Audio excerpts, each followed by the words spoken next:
तक सेवा की तो आपको एश्योर्ड 10,000 रुपीज पेंशन मिलेगा। तो लास्ट पे ड्रॉन का 50% आपका एश्योर्ड पेंशन है, निश्चित पेंशन की राशि है। यह हुई पहली बात। दूसरी बात, समय के अनुसार महंगाई बढ़ती है, उसका इंडेक्सेशन होता है डियरनेस में, अलाउंस में, तो उसकी भी चिंता करने का प्रावधान हुआ है। और तीसरी सबसे महत्वपूर्ण, अगर आप गुजर गए तो आपके परिवार को भी 60% का फैमिली पेंशन मिलेगा। तो एक प्रकार से जो एक कल्याणकारी राज्य की सोच होती है वो इस पूरे निर्णय में दिखाई पड़ती है। इसके अलावे एक और महत्वपूर्ण बात समझना जरूरी है। वो क्या है? जो न्यू पेंशन स्कीम आई थी उसको लेकर यह भी चर्चा थी कि सरकार की फंडिंग के बारे में क्लैरिटी नहीं है, क्योंकि जिस कमेटी ने उसका रिकमेंड किया था उसने कुछ अनूठे प्रयोग भी किए थे, देश हित के प्रयोग थे। सरकार ने कहा है ये पूरा फंडिंग भारत सरकार करेगी। जो पहले था 10% कर्मचारियों के सैलरी से और 14% सरकार के द्वारा।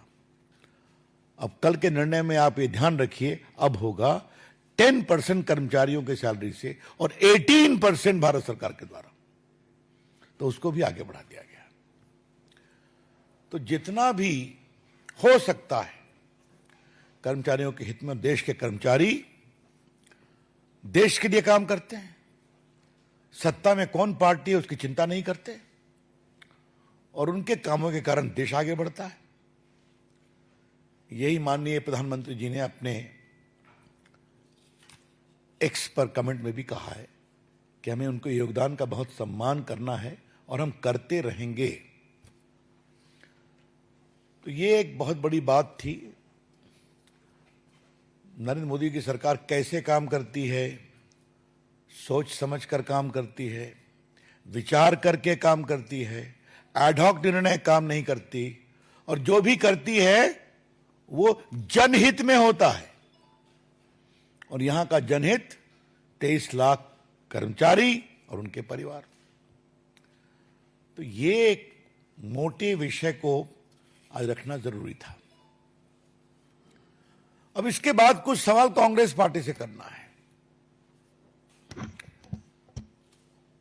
ये घोषणा वाली पार्टी कांग्रेस पार्टी सिर्फ घोषणा ही करेगी, घोषणा के अमल में लाने का भी कभी काम करेगी। आज भारतीय जनता पार्टी के राष्ट्रीय मंच से एक हम सवाल करना चाहते हैं।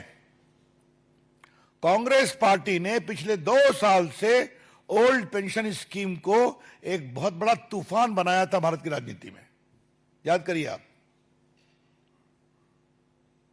समझ सो कि राहुल गांधी प्रियंका जी हो गई तो उनसे भी कहवा दिया गया हिमाचल के चुनाव में कि हम ओल्ड पेंशन स्कीम को लागू करेंगे।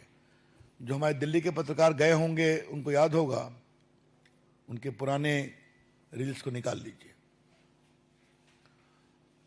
राहुल गांधी से सवाल नंबर 1, आपकी सरकार ने हिमाचल में अभी तक ओल्ड पेंशन स्कीम लागू किया क्या? मैं फिर पूछ रहा हूं भाजपा के राष्ट्रीय मंच से, Congress party in general and Rahul Gandhi in particular, please tell the nation, did you implement the old pension scheme as promised in the Himachal election? हम इसका जवाब जानना चाहेंगे उनसे। आपने कर्नाटक के चुनाव में बहुत चालाकी कर दी। वहां क्या कहा आपने कि हम 2006 के पहले के जो कर्मचारी हैं उन्हीं के बारे में करेंगे।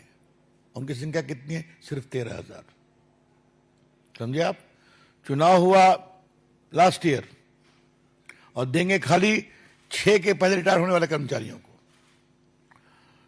तेलंगाना में तो मैंने सुना है कि वहां हल्के से कहा गया। और अभी जो 24 के लोकसभा का चुनाव हुआ उसमें तो मैनिफेस्टो में मेंशन करने की भी शर्म नहीं बची। मैं रिपीट कर रहा हूं, the Congress party has become so very of the palpable falsehood of his assurance about pension that it could not muster the courage to include that as a part of its manifesto in the Lok Sabha election. Rahul ji क्या करते हैं भाई, कितना झांसा देते रहते हैं, कभी तो सही बोलिए, और बोलिए तो कर दीजिए, और नहीं करते हैं तो मत बोलिए।